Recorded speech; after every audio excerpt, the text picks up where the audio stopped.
आज इस वीडियोज़ में हम लोग बात करेंगे कूलाम का नियम का जो क्षेत्र है उसके बारे में बात करेंगे।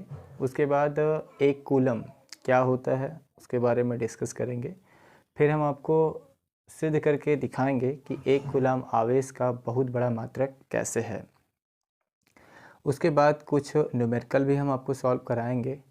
लगे हाथ हम ये भी देखेंगे कि यदि किसी दो चार्ज पार्टिकल्स को आपस में टच कराया जाता है और टच कराने के बाद पुनः उन्हें सेम डिस्टेंस पर रख दिया जाता है तो उन पर कितना बल लगेगा और उन पे जो आवेश आएगा वो कितना होगा, इस पर भी डिस्कस करेंगे। तो आज के इस सेशन में हम लोग इन्हीं 4-5 पॉइंट को डिस्कस करने वाले हैं। तो आइए आज का सेशन स्टार्ट करते हैं। तो सबसे पहले हम लोग बातचीत करेंगे कूलाम के नियम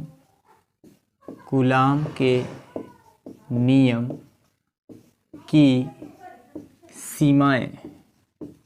कूलाम के नियम की सीमाएं, लिमिटेशंस ऑफ कूलम्स लॉ।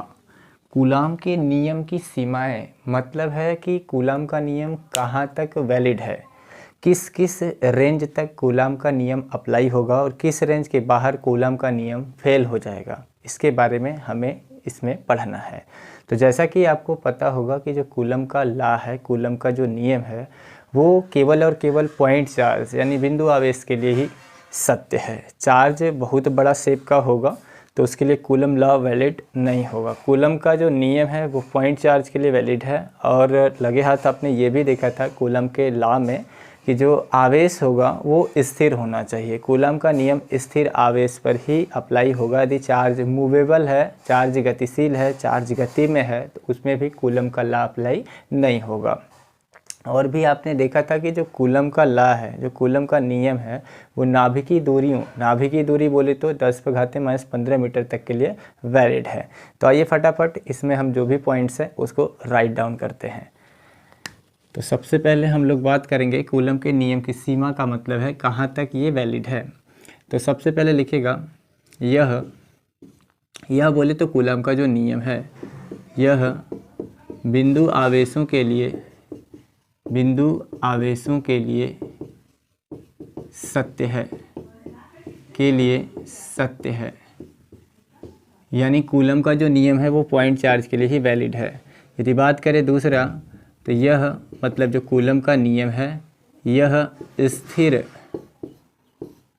आवेशों के लिए सत्य है, यानी कूलम का जो नियम है उसमें चार्ज स्थिर होना चाहिए, गति में नहीं होना चाहिए। ठीक है। इसके बाद यदि बात करेंगे कूलम का नियम और कहाँ वैलिड है तो आप आगे लिख सकते हैं कि यह नियम बोले तो कूलम का नियम नाभिकीय दूरी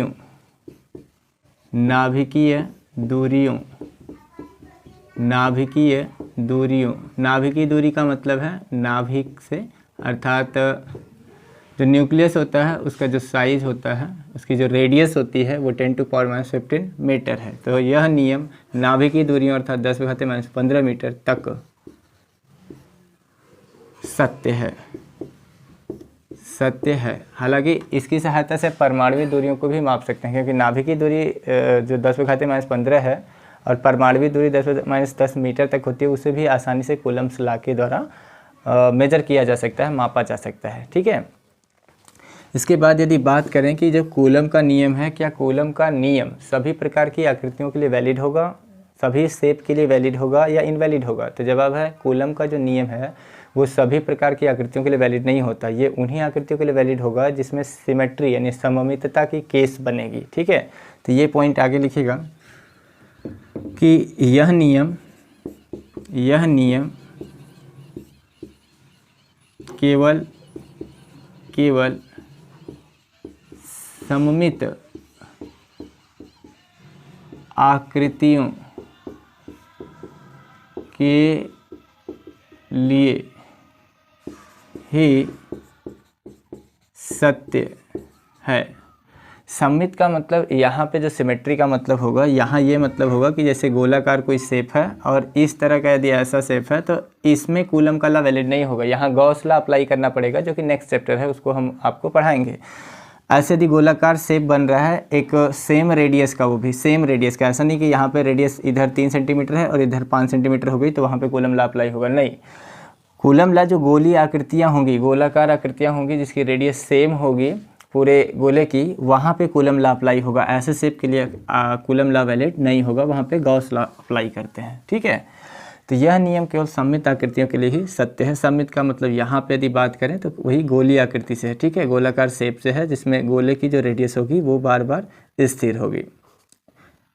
अगला यदि बात करें कूलम का जो लॉ है उसके बारे में, यदि तो जो कूलम का नेक्स्ट लॉ है, मतलब नेक्स्ट पॉइंट है कूलम के लॉ में, वो ये कहती है कि यदि दो चार्ज आपके पास हैं, दो कोई आवेशित पिंड हैं, उन्हें मान लीजिए r डिस्टेंस पर आपने उन्हें रखा है और उन्हीं दोनों को पुनः r दूरी पर जब आप रखे हैं तो मान लीजिए वहाँ वैक्यूम में रखे हैं, निर्वात में, पुनः उन दोनों को उठाकर किसी माध्यम में रख देते हैं नई डिस्टेंस r डैश पर, तो उस केस में यदि उन दोनों के बीच जो फोर्स अप्लाई हो रहा है वो यदि इक्वल है तो नई डिस्टेंस और पुरानी वाली डिस्टेंस में क्या रिलेशन आएगा वो भी कूलम लॉ के कूलम के हिसाब से पता कर सकते हैं।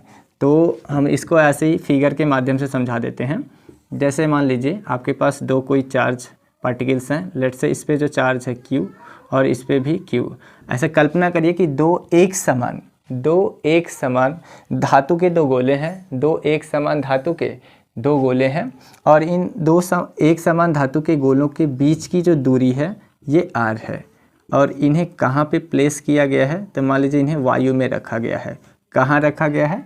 वायु में रखा गया है। दो एक समान धातु के आवेशित गोले हैं जिन्हें वायु में r मीटर की डिस्टेंस पर रखा गया है। अब इन्हीं दोनों गोलों को, सेम साइज के जो दो गोले हैं, इन्हीं दोनों गोलों को हम पुनः किसी माध्यम में रख देते हैं। गोलों पर जो चार्ज है उसे सेम माना गया है और अब जो डिस्टेंस है वो मान लीजिए r डैश है, यानी उनके बीच की दूरी को अपरिवर्तित करके इन्हें किसी अन्य माध्यम में रख दिया जाता है। वायु के अलावा कहाँ पे? किसी न किसी अन्य मीडियम में, किसी माध्यम में रख दिया जाता है, ठीक है। वायु के अलावा कहाँ पे? किसी माध्यम में रख दिया जाता है और डिस्टेंस कुछ बदल दी जाती है। लाइक r पहले था तो अब डिस्टेंस क्या हो जाएगा? r डैश हो जाएगा। तो नए हाल में यदि आपसे पूछा जाए कि मान लीजिए माध्यम में रख देते हैं, k परावैद्युतांक वाला कोई मीडियम है, उसमें इन धातु के दो एक समान गोलों को रख देते हैं, तो इनकी दूरियों में क्या रिलेशन आएगा? यदि इन पे बल पहले जितना लग रहा है वहीं बल यहाँ भी लग रहा है, तब की केस में बात की जा रही है ना। तो यहाँ जितना बल लग रहा है वहीं बल यहाँ पे भी, यदि सवाल में ऐसा कह रहा है, संतुलन की केस में कह रहा है, तब के केस में यदि हम पता करें कि जो बल अप्लाई हो रहा है, यहाँ पे मान लीजिए F फोर्स लगता है या F1 फोर्स लगता है वायु में, और F2 वाले में मान लीजिए मीडियम वाले में F2 फोर्स लगता है। जो हमारे पास मीडियम है, जो माध्यम है, उसमें कितना बल लगता है? F2। ऐसा सवाल में कंडीशन दिया है तब की बात कर रहे हैं, ठीक है। तो यहाँ से यदि इसको आप सॉल्व करेंगे, तो F1 का जो वैल्यू आएगा कूलम्स लॉ के अकॉर्डिंग, जो F1 का वैल्यू जाएगा वो आपको पता है 1/4 पाई एप्सिलॉन नॉट। चूँकि निर्वात की वैद्युशीलता K का वैल्यू 1 होता है तो उसे यहाँ पे रखेंगे नहीं, है ना। K का वैल्यू तो 1 होगा तो यहाँ पे रखना उचित है नहीं, तो 1/4 पाई एप्सिलॉन 0 और Q1 Q2 का मतलब होगा Q इंटू Q, अर्थात Q स्क्वायर हो जाएगा अपन बीच की डिस्टेंस का स्क्वायर R स्क्वायर। यही बात यदि हम करें मीडियम में, तो इसका भी कूलम लॉ के हिसाब से फार्मूला लगाएं तो 1/4 पाई एप्सिलॉन नॉट, और यहाँ कोई ना कोई मीडियम है तो उसका परावैद्युतांक हमने K मान लिया है, और चार्ज का प्रोडक्ट होगा यानी Q स्क्वायर और बीच की डिस्टेंस का स्क्वायर R डैश का स्क्वायर।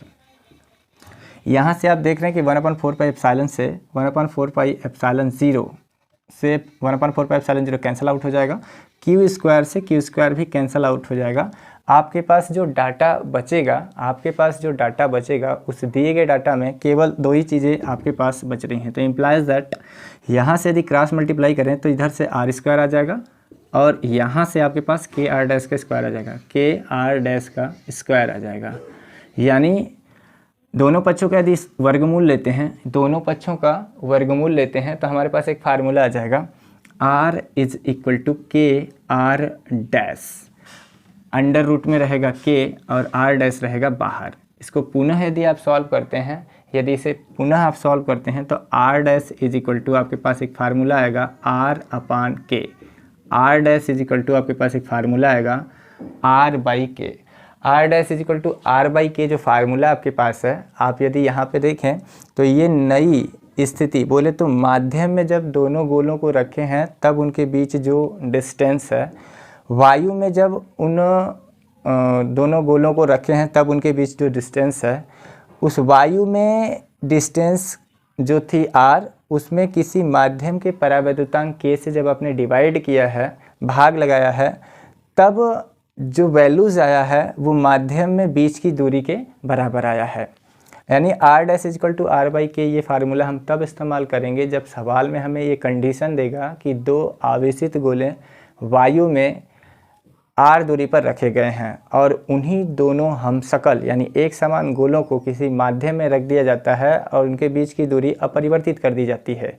ठीक है, तो उनके बीच यदि लगने वाले बल आपस में समान हैं तो बताइए नई स्थिति में जो दूरी होगी वो पहले वाले की दूरी की कितना गुना हो जाएगी। तो जवाब होगा नई स्थिति में जो दूरी आ रही है आर डैश का जो वैल्यू आ रहा है वो पहले वाली दूरी का 1/k टाइम्स अंडर रूट होगा, 1/√k टाइम्स होगा, 1/√k टाइम्स आ जाएगा। 1/कड़ी में k गुना हो जाएगा वायु में जो भी दूरी होगी उसका।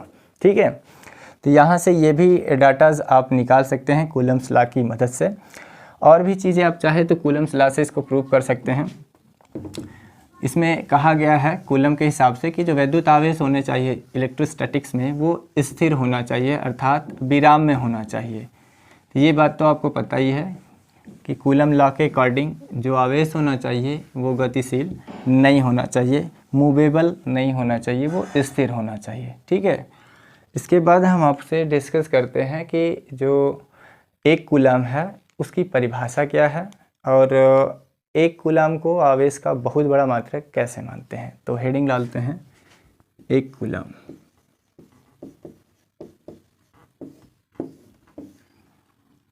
वन कूलम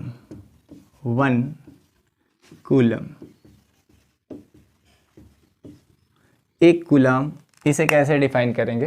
तो एक कूलम को सिंपल डिफाइन यानी परिभाषित करने के लिए आपको कुछ नहीं करना है, आपको सिंपल इसका फार्मूला लिखना है कि एक कूलम आया कहाँ से है, एक कूलम प्रोड्यूस कहाँ से हुआ है, उस एक कूलम को आप पता करिए।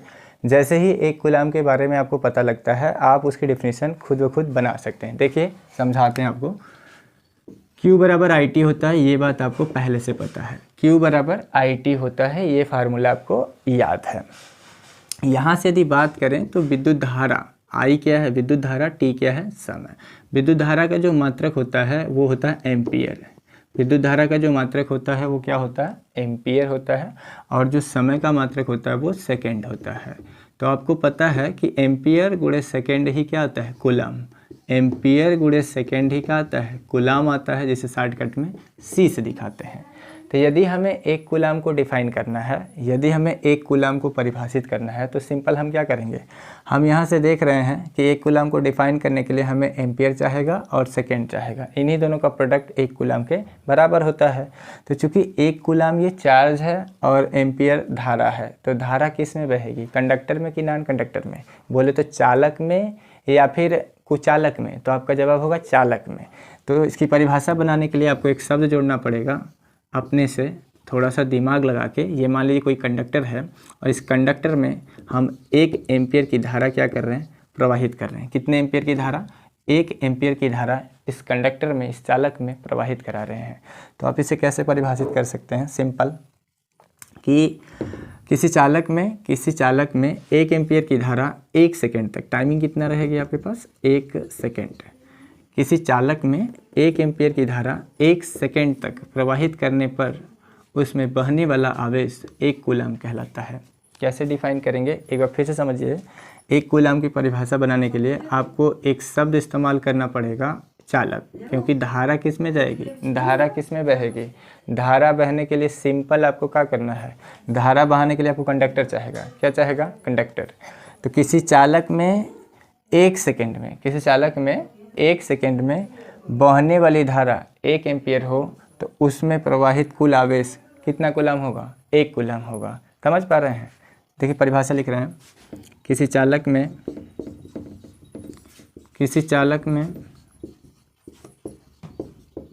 1 सेकेंड में, किसी चालक में 1 सेकेंड में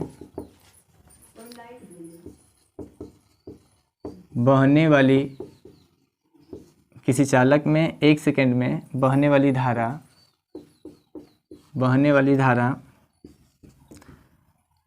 1 एम्पियर हो तब चालक में प्रवाहित आवेश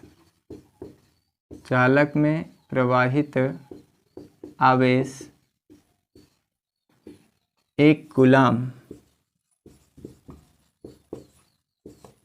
कहलाता है। चालक में प्रवाहित आवेश 1 कूलाम कहलाता है। याद हुआ? देखिए ये चालक है, उस चालक में 1 एम्पीयर का करंट आप फ्लो कर रहे हैं, कितने सेकंड तक? 1 सेकंड तक। तो परिभाषा आप खुद से बनाइए कि किसी चालक में 1 सेकंड में बहने वाली धारा 1 एम्पीयर हो तब चालक में प्रवाहित आवेश कितना कूलम होगा? 1 कूलम होगा। ठीक है, तो यहाँ से 1 कूलम की डेफिनेशन आप खुद ब खुद बना सकते हैं। हालांकि ये 1 कूलम की जो स्टैंडर्ड परिभाषा है, स्टैंडर्ड जो मानक है वो वाली नहीं है, उसको तो आप कूलम्स लॉ से बना सकते हैं। हालांकि ये परिभाषा गलत नहीं है, ये भी परिभाषा क्या है? सत्य ही है। अब ये हम प्रूव करेंगे कि जो विद्युत आवेश का मात्रक कूलाम है, इसके कुछ बड़े मात्रक भी हैं और कुछ छोटे मात्रक भी हैं। तो लगे हाथ कुछ मात्रक हैं, उन्हें भी हम लिख लेते हैं, बड़े मात्रक और छोटे मात्रक। तो यहाँ पे नीचे लिख लेंगे आवेश के बड़े मात्रक, आवेश के बड़े मात्रक। बड़े मात्रक में आप लिख सकते हैं किलो कूलाम,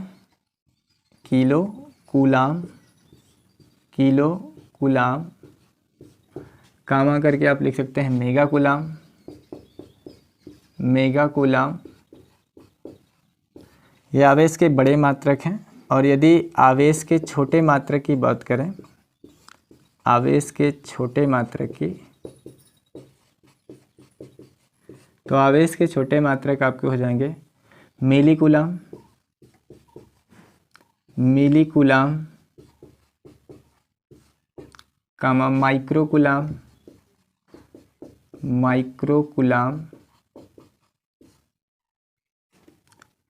और ऐसे और भी हैं। ठीक है, तो मिली कूलाम और माइक्रो कूलाम। यदि आपसे पूछा जाए कि 1 मिली कूलाम, यदि m/c लिख दिया तो इसका मतलब मिली कूलाम पढ़ेंगे। 1 मिली कूलाम में कितना कूलाम होता है? तो जवाब देंगे 1 मिली कूलाम में होगा 10⁻³ कूलाम। और यदि पूछा जाए 1 माइक्रो कूलम में कितना कूलम होगा, तो 1 माइक्रो कूलम को μc ऐसे लिखा रहेगा, तो इसे माइक्रो कूलम पढ़ते हैं। 1 माइक्रो कूलम में आता है 10⁻⁶ कूलम, 10⁻⁶ कूलम। ठीक है, नैनो कूलम यदि देता है तो वो होगा 10⁻⁹ कूलम। लिख लीजिए, नैनो कूलम भी इसमें आ जाएगा। नैनो कूलम, 1 नैनो कूलम में यदि आपसे पूछेगा कि 1 नैनो कूलम में कितना कूलम होता है, 1 नैनो कूलम में कितना कूलम होता है, यदि ये भी आपसे पूछे तो उसके लिए सिंपल आपको पैमाना याद होगा, 1 Nc बना देंगे तो इसे नैनो कूलम समझेंगे। और 1 नैनो कूलम बराबर हो जाएगा 10⁻⁹ कूलम। 1 पीको कूलम भी देता है, 1 पीको कूलम यहाँ भी लिख देते हैं। ये सारे के सारे आवेश के छोटे मात्रक हैं, आवेश के छोटे मात्रक हैं। यदि वो आपसे ये देता है पीको में, है ना, 1 पीको कूलम, चलिए लिख देते हैं 1 पीको कूलम। पूछेगा इसका वैल्यू बताइए, तो याद रखिए 1 पीको कूलम होता है 10⁻⁻12 कूलम। 1 पीको कूलम कितना होता है? 10⁻⁻12 कूलम। यहाँ से आवेश की ये हो गए छोटे मात्रक का वैल्यू। और 1 किलो कूलम में पूछेगा तो 10⁻³ यानी 1000 कूलम हो जाएगा। और 1 मेगा कूलम पूछेगा तो 10�6 कूलम यानी 10 लाख कूलम हो जाएगा। ठीक है, तो ये आवेश के कुछ बड़े मात्रक हैं और आवेश के कुछ छोटे मात्रक हैं। इनका ज़्यादातर इस्तेमाल सवाल लगाते समय, जब न्यूमेरिकल हम सॉल्व करेंगे तो उसमें सबसे ज़्यादा माइक्रो कूलम देगा। माइक्रो कूलम में ज़्यादा डाटा देता है आवेश का। तो न्यूमेरिकल लगाने के पर्पज़ से इसे इस्तेमाल करेंगे। और आपको ये याद होना चाहिए कि 1 माइक्रो कूलम में कितना कूलम होता है। तो 1 माइक्रो कूलम बराबर 10⁻⁻⁶ कूलम होता है, ये बात आपको पता होगी। ठीक है, तो अब हम ये सिद्ध करेंगे कि आवेश का जो मात्रक कूलम होता है ये बहुत बड़ा आवेश का मात्रक क्यों है, क्यों नहीं व्यवहार में हम इसे इस्तेमाल करते हैं, हम आवेश के छोटे मात्रकों को ही क्यों लेके चलते हैं। ठीक है, तो आइए प्रूव करते हैं कि 1 कूलम आवेश का बहुत बड़ा मात्रक है। कैसे?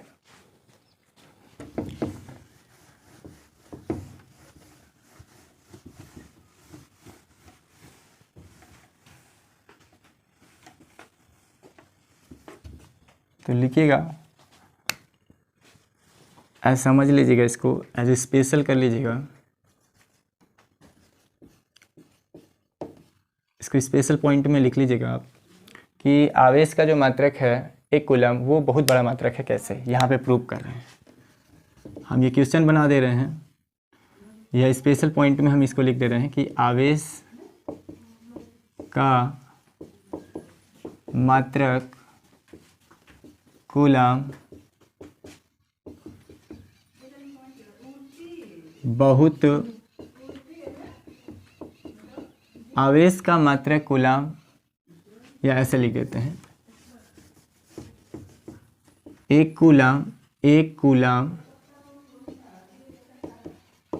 1 कूलम आवेश का बहुत बड़ा मात्रक है, मात्रक है। कैसे? ठीक है, इसे हमें क्या करना है, प्रूफ करना है कि 1 कूलम आवेश का बहुत बड़ा मात्रक है। कैसे सिद्ध करेंगे? तो ये तो बात है, क्योंकि ये दिमाग में आपको आना चाहिए कि 1 कूलम आवेश का रियलिटी में बहुत बड़ा मात्रक है, लेकिन इस बात को डिफाइन कैसे करेंगे, कैसे प्रूफ करेंगे। ठीक है, तो इस बात को प्रूफ करने के लिए एक छोटा सा न्यूमेरिकल हम लेते हैं, एक छोटी सी सवाल लेते हैं, उसी सवाल से ये बात प्रूफ हो जाएगा कि 1 कूलम आवेश का बहुत बड़ा मात्रक है। देखिए, तो स्पेशल पॉइंट में है। अब उसी चीज़ को प्रूव करने के लिए हम आपको एक क्वेश्चन ले लेते हैं, ताकि क्वेश्चन से आसानी से चीज़ें आपको समझ में आ जाएंगी। तो यहाँ एक क्वेश्चन लिखते हैं, यदि किसी पिंड से या यदि किसी पिंड द्वारा 1 सेकंड में, यदि किसी पिंड द्वारा 1 सेकंड में 10⁹ इलेक्ट्रॉन, 10⁹ इलेक्ट्रॉन्स, 10⁹ इलेक्ट्रॉन्स किसी अन्य पिंड में, किसी अन्य पिंड में स्थानांतरित किया जाता है, स्थानांतरित किया जाता है, स्थानांतरित किया जाता है, तो 1 कूलम आवेश, 1c लिखा है, इसका मतलब 1 कूलम है, 1 कूलम आवेश, तो 1 कूलम आवेश को स्थानांतरित करने में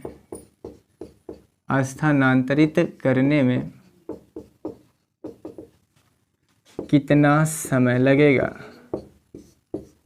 कितना समय लगेगा। समझ में आ रहा है? ये क्वेश्चन है, इसी क्वेश्चन के माध्यम से हम आपको ये प्रूव करके दिखाएंगे कि 1 कूलम चार्ज का बिगेस्ट यूनिट कैसे है। इसका सॉल्यूशन देखिए, पहले इसको समझिए। कह रहा कि ये कोई चालक है, कोई पिंड है, और इस पिंड से 1 सेकेंड में 10⁹ इलेक्ट्रॉन हम किसी अन्य पिंड में ट्रांसफ़र कर रहे हैं।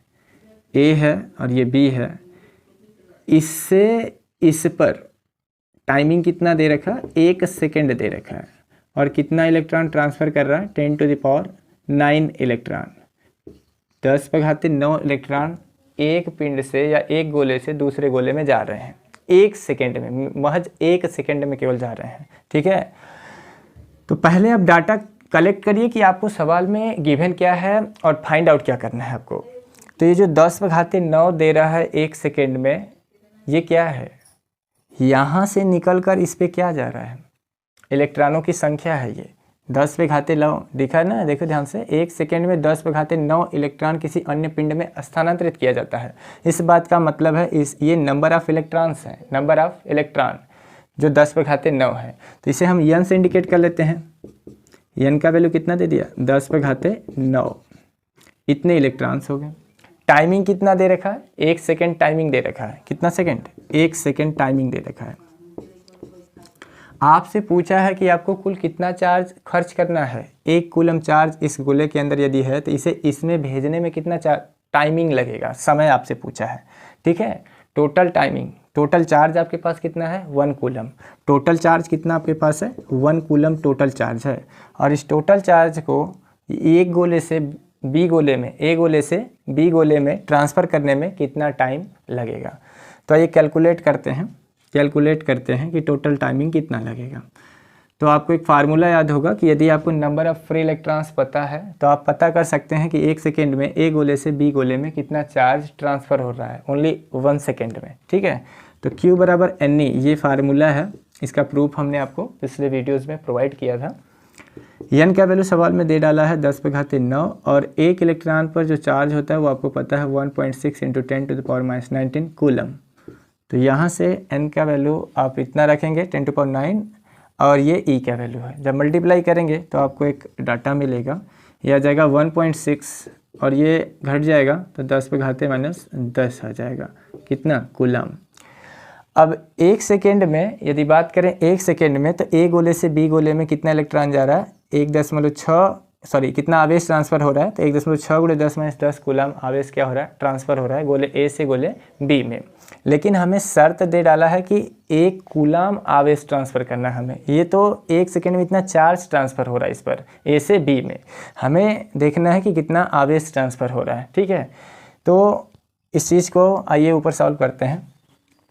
ध्यान से समझिएगा, इंटरेस्टिंग चीज़ है, मज़ेदार चीज़ है, क्योंकि आपके दिमाग में प्रश्न उठना चाहिए कि how to prove 1 coulomb is the biggest unit of charge.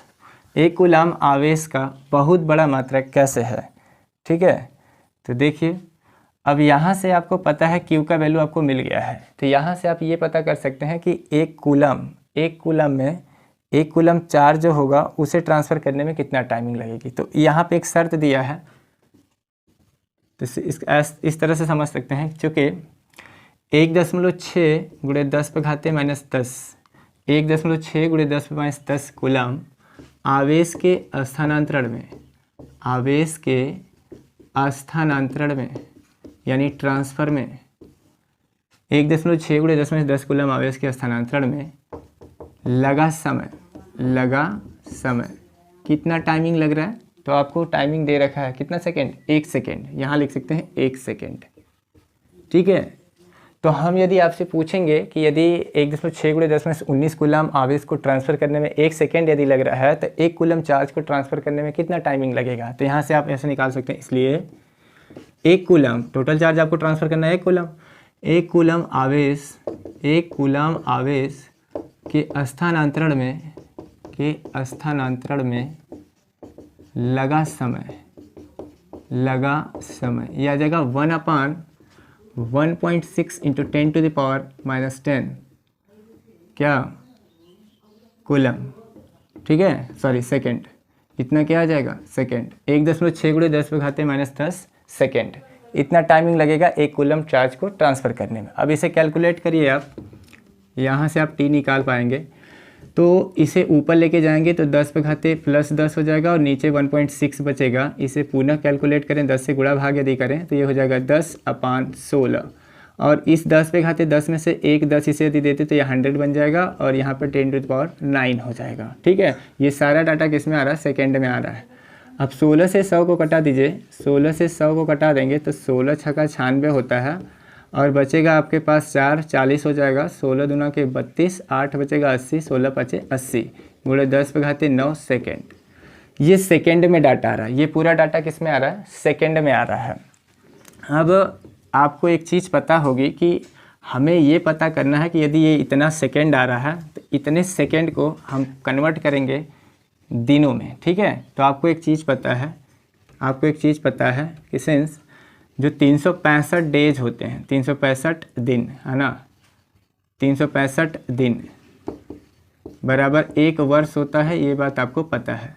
365 दिन में एक वर्ष होता है, ये बात आपको पता है, ठीक है। यदि 365 दिनों का एक वर्ष होता है तो हम यदि आपसे पूछें कि एक दिन कितने वर्ष के बराबर होगा, जवाब होगा 1/300। तो यहाँ पे आप देखिए 365 दिन का एक वर्ष होता है और एक दिन में पता करें तो 1/365 वर्ष हो जाएगा, और 1/365 वर्ष हो जाएगा। और एक दिन को यदि हम सेकेंड में बदलें तो आपको पता है एक दिन में 24 घंटे होते हैं, और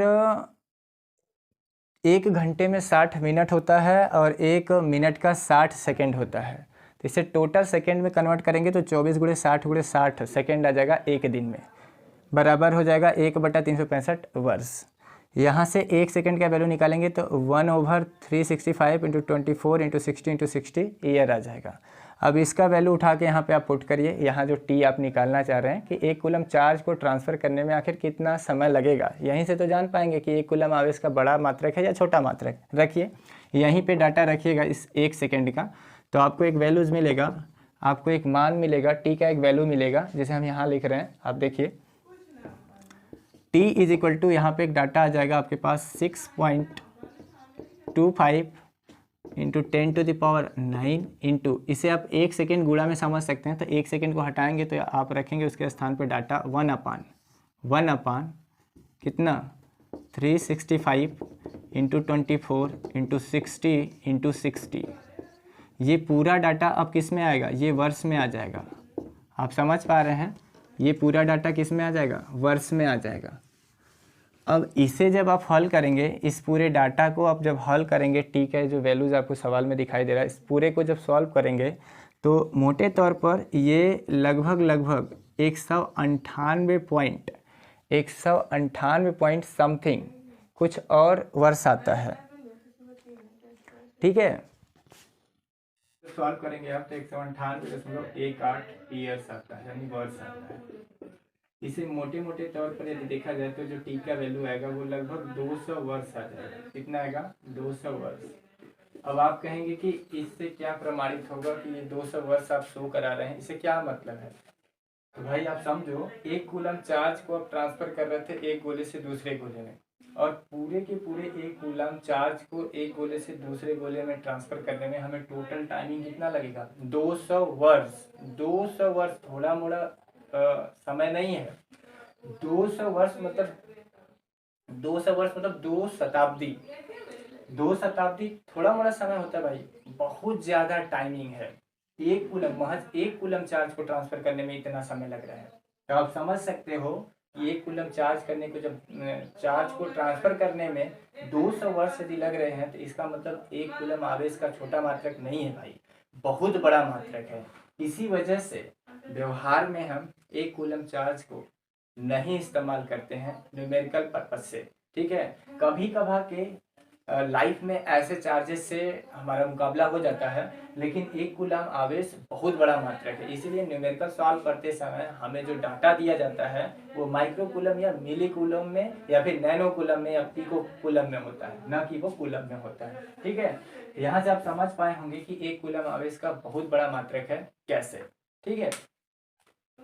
इसके बाद एक और भी चीज़ है, एक पॉइंट है जिसकी सहायता से ये आप न्यूमेरिकल सॉल्व करने में आपको वो पॉइंट इजी होगा।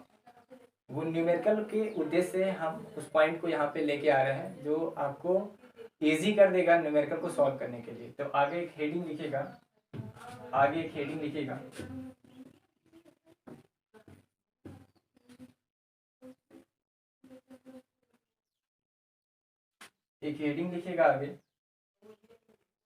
2 आवेश आपके पास हैं। कितने आवेश हैं, 2। ऐसे हेडिंग कर लीजिएगा, 2 आवेशों को दो आवेशित गोली चालक हैं, ठीक है, दो आवेशित गोली चालक हैं, सॉरी कह लीजिए, दो आवेशित गोली चालकों को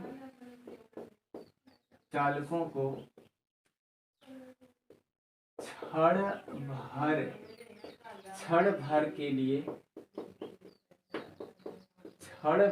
लिए यहाँ पे बल्कि एक शब्द जोड़ लीजिएगा, दो एक समान, ठीक है, या फिर एक समान हटा ही दीजिए, इसे मत रखिए। हेडिंग करिए, दो आवेशित गोली चालकों को क्षण भर के लिए स्पर्श कराकर,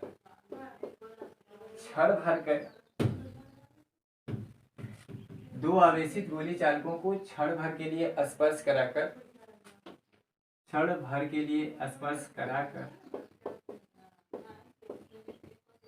पुनः उतनी ही दूरी पर रख देने पर उन पर लगने वाला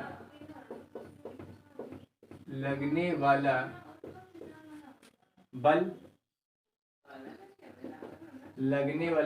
तथा आवेश। इतनी बड़ी हेडिंग है। ये हेडिंग जो है न्यूमेरिकल पर्पज से हम लेके आए हैं, क्योंकि जब आप न्यूमेरिकल को सॉल्व करोगे, न्यूमेरिकल हल करोगे, तो वहां पर ये इजी बना देगा आपको, न्यूमेरिकल जल्दी से न्यूमेरिकल सॉल्व हो जाएगा और आपको सोचने के लिए ज़्यादा टाइमिंग नहीं खर्च करना पड़ेगा, बर्बाद करना पड़ेगा, ठीक है।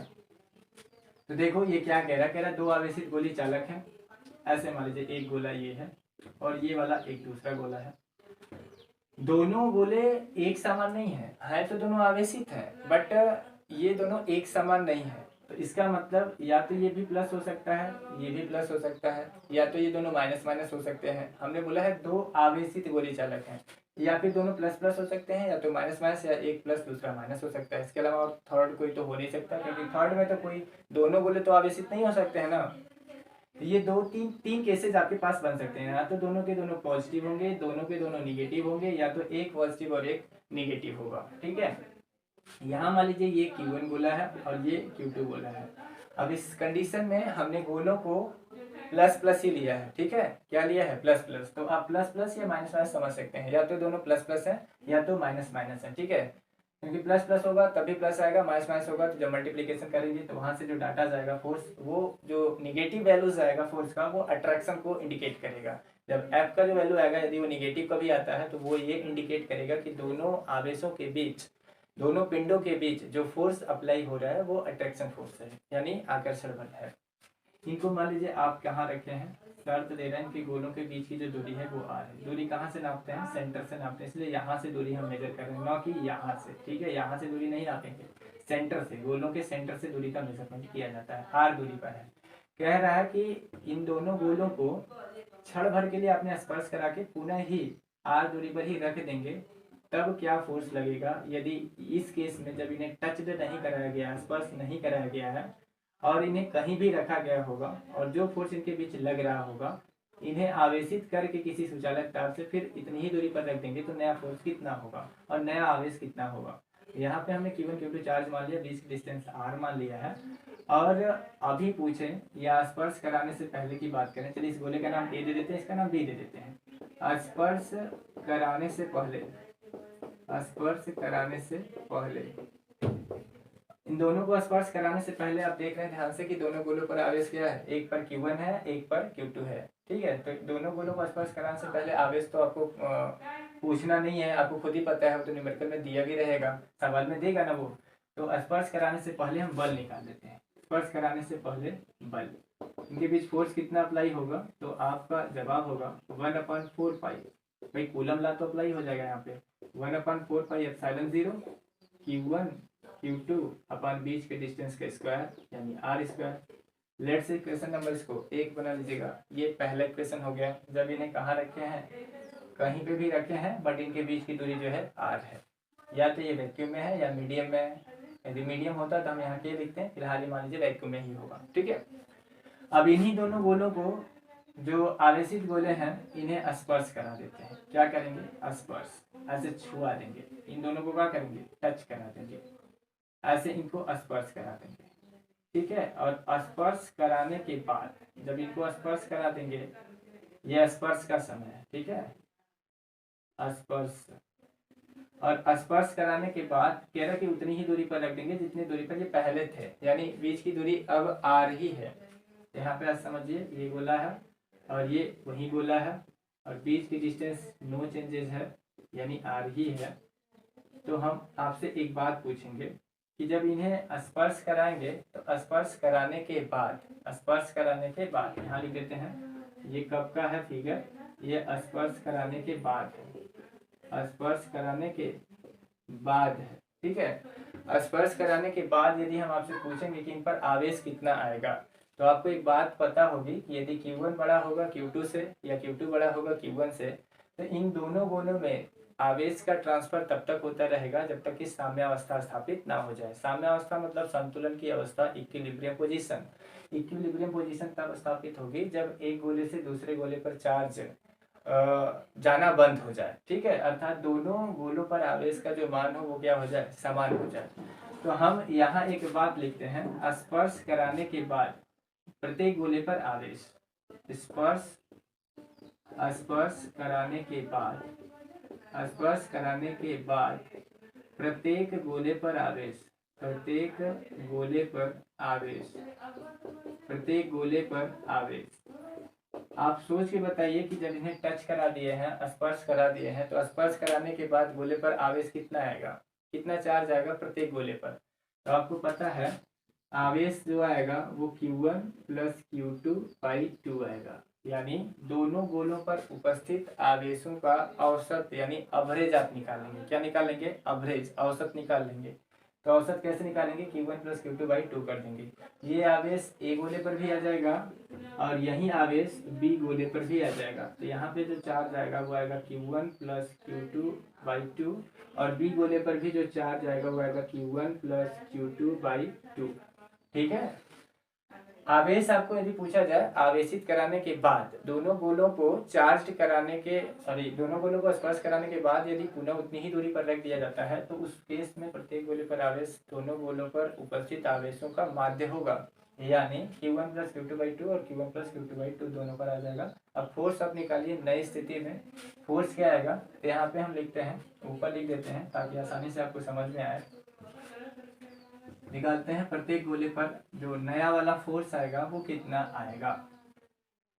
यहाँ पे समझिएगा, लिखेंगे गोलों के बीच लगने वाला बल, गोलों के बीच लगने वाला बल, गोलों के बीच लगने वाला बल।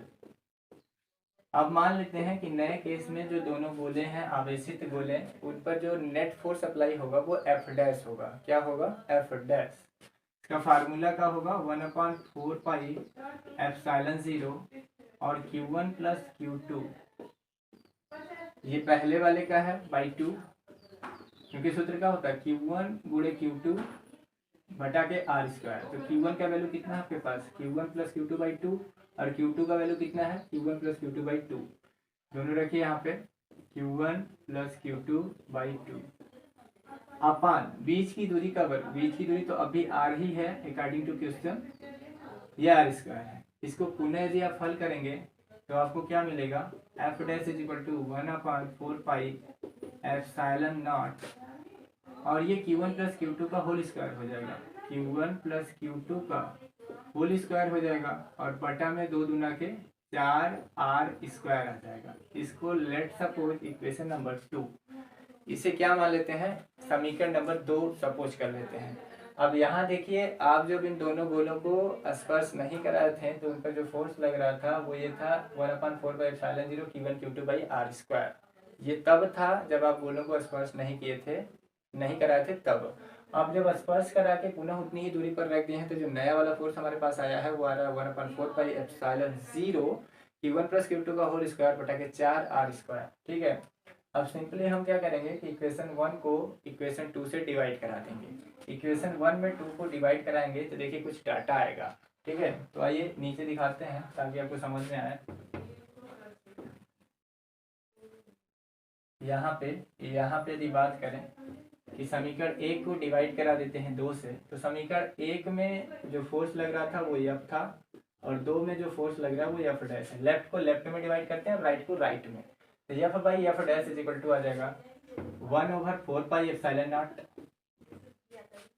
Q1 Q2 upon R square बटा के 1/4 pi epsilon naught Q1 plus Q2 का whole square upon 4R square. यहाँ से देखेंगे तो 1/4 पाई एप्सिलॉन 0 से 1/4 पाई एप्सिलॉन 0 कैंसिल आउट हो जाएगा और R स्क्वायर से R स्क्वायर भी कैंसिल आउट हो जाएगा और जो डाटा बचेगा वो ऊपर नीचे चला जाएगा, यानी F upon F dash is equal to यहाँ से 4 आपका ऊपर जाएगा, होल ऊपर चला जाएगा और Q1 Q2 आपके पहले से वहाँ पे प्रेजेंट है अपान ये Q1 प्लस Q2 का होल स्क्वायर नीचे ही रह जाएगा, Q1 प्लस Q2 का होल स्क्वायर। यानी यहाँ से यदि बात करें नए वाले फोर्स की जिसे हमने F डैश माना है, तो F dash is equal to आ जाएगा Q1 प्लस Q2 का whole square into F upon 4 Q1 Q2। ये फार्मूला आप कब अप्लाई करेंगे, जब दो आवेशित चालकों को या दो आवेशित गोलीय चालकों को बिना स्पर्श कराए या क्षण भर के लिए स्पर्श कराने के बाद पुनः उतनी ही दूरी पर रख दिया जाए तो नई स्थिति में बल कितना लगेगा वो यहाँ से आप बता सकते हैं कि नया वाला जो फोर्स होगा जिसका वैल्यू F डैश है उसका मान आ जाएगा 1/4 pi epsilon Q1 plus Q2 का होल स्क्वायर इंटू पहले वाला फोर्स जब उन्हें स्पर्श नहीं कराए थे अपान के 4 Q1 इंटू Q2। ठीक है, अच्छा कहेंगे सर आपने हेडिंग में आवेश भी लिखा था कि स्पर्श कराने के बाद उन पर आवेश क्या आ जाएगा, तो स्पर्श कराने के बाद प्रत्येक गोले पर आवेश क्या आएगा Q1 प्लस Q2 बाई 2, यानी पहले यदि आवेश Q1 था तो अब जो आवेश होगा वो Q1 प्लस Q2 बाई 2 आ जाएगा। ठीक है, या आवेश का ट्रांसफर यदि पूछेगा कि कितना आवेश का स्थानांतरण हो गया पहले से अब, तो पहले Q1 था अब Q1 प्लस Q2 बाई 2 हो गया, तो Q1 में से Q1 प्लस Q2 बाई 2 यदि आप ट्रांसफर करेंगे तो जो आएगा वही आपका ए गोले से बी गोले में आवेश का ट्रांसफर हो चुका है। ठीक है, तो ये चीज़ें थी, इसकी सहायता से हम न्यूमेरिकल आसानी से लगाएंगे। ठीक है, अच्छा ये जो फार्मूला हमने दिया है यदि इस फार्मूले में वो सवाल में कहे कि एक जो चालक है गोली चालक वो उदासीन है और दूसरा जो गोली चालक है वो आपका आवेशित है, तब के लिए सूत्र वैलिड नहीं होगा। ये सूत्र वैलिड तब होगा जब दोनों के दोनों गोले आपके क्या होंगे आवेशित। यदि ऐसा सवाल में कहता है कि एक आपका जो गोला है वो उदासीन है और दूसरा आवेशित है, उस केस में आपको पता है कि उदासीन गोले पे कोई चार्ज वगैरह नहीं आएगा। उस केस में यदि आप चाहें तो डायरेक्टली जो Q1 या Q2 का वैल्यू होगा या उनके बीच जो F लगेगा शुरुआत में यदि F का वैल्यू पूछेगा कि एक उदासीन है और एक आवेशित है तो उनके बीच फोर्स कितना अप्लाई होगा, जवाब होगा डायरेक्टली Q2 का वैल्यू 0 होगा भाई, वही एक यदि उदासीन है तो उस पर आवेश तो होगा नहीं। ठीक है, यहाँ से किसी एक का वैल्यू 0 होगा तो फोर्स भी क्या हो जाएगा 0, यानी फोर्स कितना हो जाएगा 0। तो नए वाले केस में यदि फोर्स वगैरह पूछेगा तो पहले वाला फोर्स 0 हो जाएगा तो नया वाला फोर्स कितना आ जाएगा वो भी तो 0 आ जाएगा, क्योंकि इसका F का वैल्यू 0 तो F डैश भी कितना आ जाएगा 0 आ जाएगा। ठीक है, तो सवाल ही जब कराएंगे तो वहाँ पे हम आपको इसको डिस्कस कराएंगे। तो फिलहाल के लिए आज इतना ही करते हैं, शेष चीज़ें हम आपको नेक्स्ट वीडियो में प्रोवाइड करेंगे। ये वीडियोज़ एक चैप्टर का